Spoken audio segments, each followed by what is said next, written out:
In the morning, I come out and water all the plants in my yard, and I really love this time because the sun hasn't come past the house yet, so it's still kind of cool back here. And I'm always on the hunt for hummingbirds. They're here, but they're not here all the time. And so I find myself when I'm out watering, I'm just kind of scouring my trees, just kind of looking around. I see one up in the tree right now. And the thing is if I take my eyes off of him, it's really hard to find him again because he's the same size as my leaves, and there's a lot of leaves in these trees. But when they do come down, I always just think to myself, like, they're showing up for me because I wanted to see them. Like, I really specifically hope when I come out here that I'm going to see a hummingbird. And as a matter of fact, I always say, like, okay, hummy, I'm outside. Come show yourself to me. And I was thinking about things that we want in our life. He's now moving. We have to keep the focus on it. We don't want to put ourselves in a position where we are so adamant about the all-consuming thought of it, because you have to be careful. Are you thinking about the lack of something that's not in your life that you want, or are you thinking about it with joy? If, for instance, you wanted a car, let's say you wanted a certain car. I have a certain car that I'm manifesting now.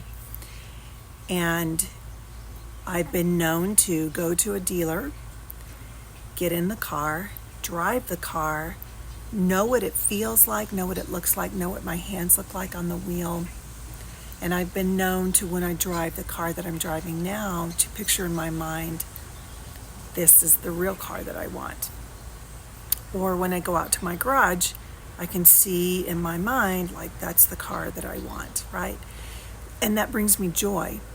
If that were something that brought me angst, or I was focusing on its lack, there's another hummy, then that's not a good thing to think about, because that means you're focused on the fact that it's not there. And what that will do is bring more of the reality it's not there. So you want to focus in a way that you feel it's already yours. You feel it. You may not see it yet, but you feel it.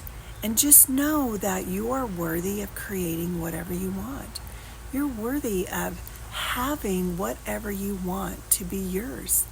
And just know too that whatever you want, it wants you as well. And so when you're going about your day and you think about things that you like, think about things that you want, always say to yourself, first of all, it's already mine. I've already created it. I'm just trying to get lined up to let it come to me. And we talked about yesterday the word I am, the words I am.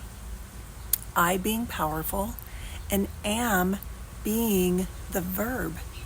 It's now, okay? So again, I'm just going to say, y'all, you don't want to say, someday I hope to drive whatever that car. Someday I hope to have this dream job.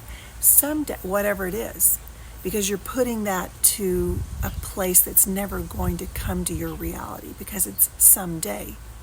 I am activates the energy of what you want now.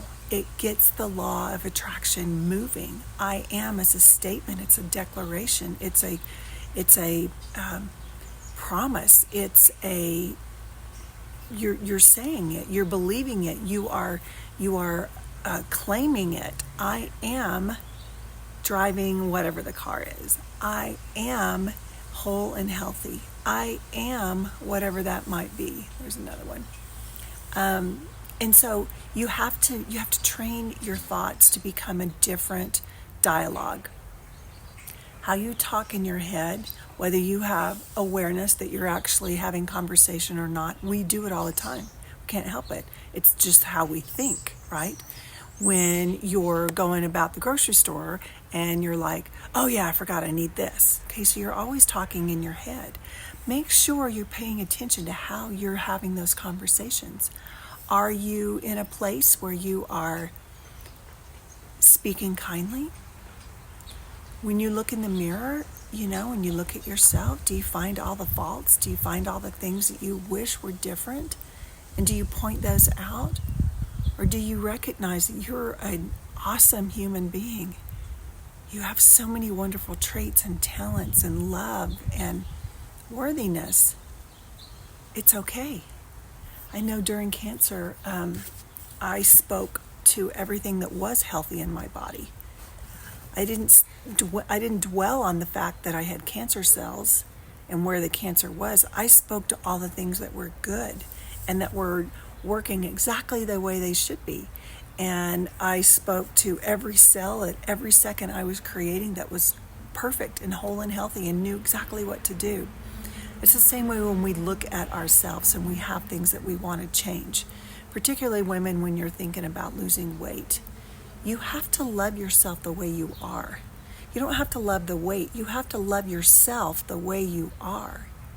And you have to know that you're going to love yourself the same with weight and the same without weight. It doesn't change. It's not a condition. I will love myself when I lose X amount of pounds. It doesn't work that way. You wouldn't say that to a child that you had. I will love you when you do this for me. Or a person in your, significant other. I will love you when this happens. That's conditions. We don't do that. Don't do that to yourself either, right? You have to make yourself aware of what you want and be present and open to getting it. Just like I'm outside and I'm aware there are hummingbirds out here and I'm open to receiving them. I'm open to seeing them and they come. That's just how it is. And so that's how it is with anything that you want to manifest. You have to be open for it to come and believe that it's already yours and believe that it wants you more than you want it and believe that you're worthy of receiving it. You're worthy of having it. When you have these thoughts in your head that say, "Ooh, I want that. Ooh, wouldn't that be nice? Wouldn't that be fun to have that?" Things are already happening. It's already being created, okay? If you think about everything that you want is being held in like a vibrational escrow. It's just there. It's waiting for you. It's not being taken from somebody else. It's not on some shelf of seeing if you're worthy to have it or not. Oh, I don't know. I don't know if Gretchen's been good enough to have me give this to her. It doesn't work that way. You create it, you line up with it, and it comes to you. That's how God is working in your life. I know this may sound a little weird, but when you want something, there's the whole host of heaven eagerly working to bring it to you, eagerly creating it so that it's ready for you in that escrow. All you have to do is call upon it, line up with it, and receive it. That's it. That's it. It's not a matter of, I hope I'm worthy, I hope I'm good enough, I hope I've learned my lesson where now I can get what I want. No, you are worthy. You are a child. Oh, hummingbird is right in front of me. I really wish he would come on this side of the camera. He was right in front of me. But you see how that works? You see how that works?